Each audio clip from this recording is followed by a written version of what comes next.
Hello everyone, रघुवर GK में आप सभी का स्वागत है। आज हम लोग बिहार बीएड एंट्रेंस एग्जाम 2023 से रिलेटेड हिंदी के प्रैक्टिस सेट को सॉल्व करेंगे। यह हमारा हिंदी का सेकेंड प्रैक्टिस सेट है, तो आप वीडियो को लास्ट तक देखिए और वीडियो पसंद है तो चैनल को सब्सक्राइब जरूर करें ताकि आगे आने वाले क्लास का नोटिफिकेशन आपको मिलता रहे। तो चलिए आज का क्लास हम स्टार्ट करते हैं।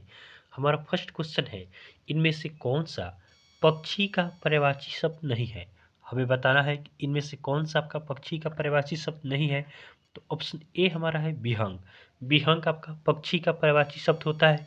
उसके बाद ऑप्शन बी में है चिड़िया। चिड़िया भी आपका पक्षी का पर्यायवाची शब्द है।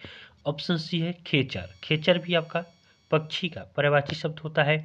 ऑप्शन डी है घन। घन का आपका मीनिंग क्या होता है? बादल होता है।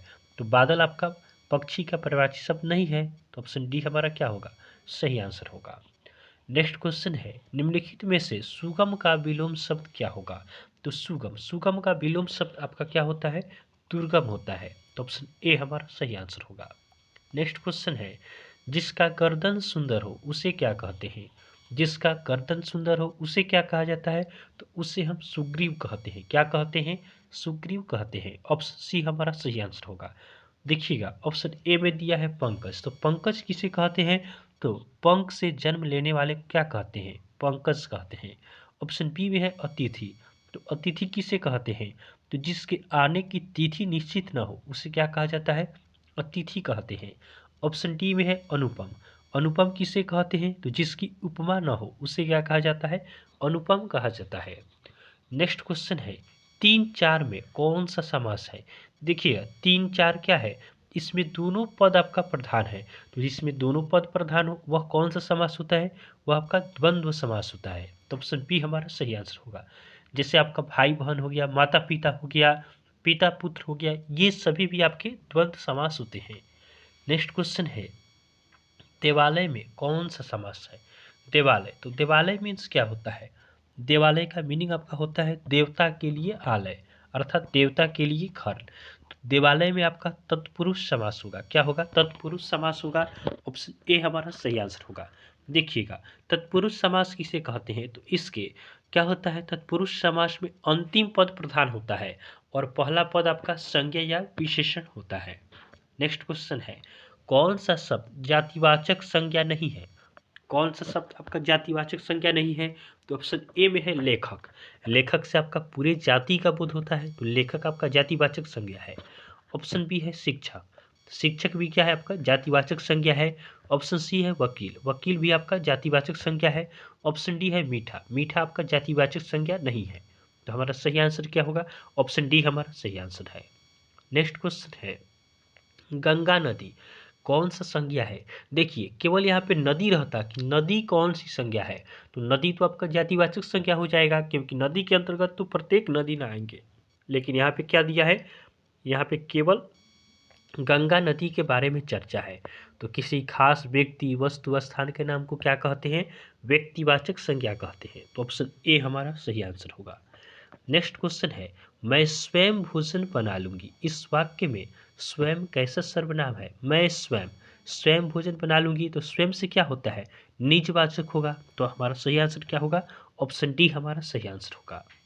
नेक्स्ट क्वेश्चन है, अ या आ ध्वनि का उच्चारण स्थान क्या है? अ या आ, इस ध्वनि का उच्चारण स्थान क्या होगा? तो अ आ, इसका उच्चारण स्थान आपका कंठ होता है। तो ऑप्शन ए हमारा सही आंसर होगा। ध्यान रखेंगे कंठ से हम उच्चारण करते हैं अ का, उसके बाद उच्चारण होता है आ का, उसके बाद उच्चारण क वर्ग का होता है और किसका? ह का होता है। तो इन सभी का उच्चारण हम कंठ द्वारा करते हैं। नेक्स्ट क्वेश्चन है, भाषा किसे कहते हैं? तो भाषा किसे कहा जाता है? तो भाषा आपका विचारों को प्रकट करने के माध्यम को कहा जाता है। भाषा क्या होता है? भाषा एक ऐसा साधन है जिसके द्वारा हम अपनी भावनाओं को दूसरे के समक्ष व्यक्त करते हैं।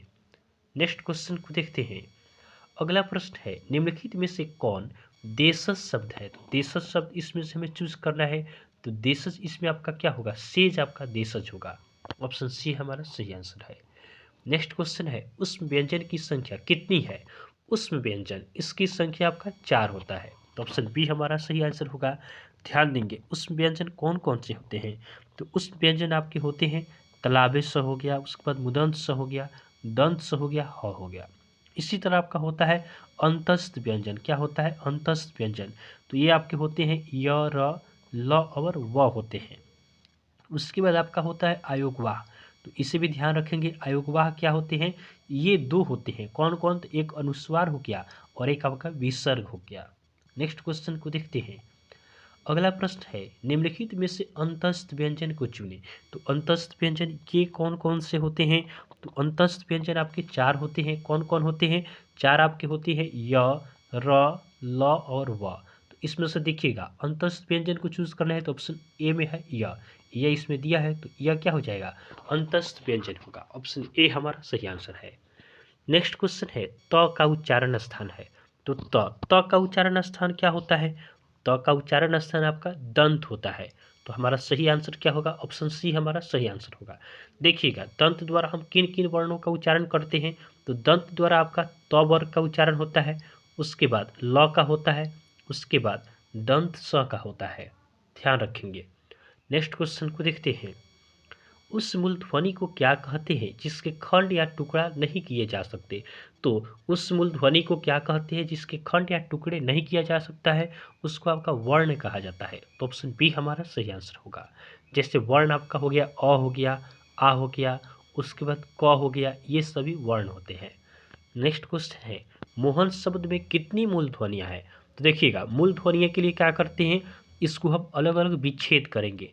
तो मोहन किन किन वर्णों से बना है? तो ये आपका म प्लस उसके बाद ओ है, तो ओ से बना है। उसके बाद ह हो गया, ह में फिर आपका अ है, उसके बाद न हो गया और न में फिर क्या है? न में आपका अ होगा।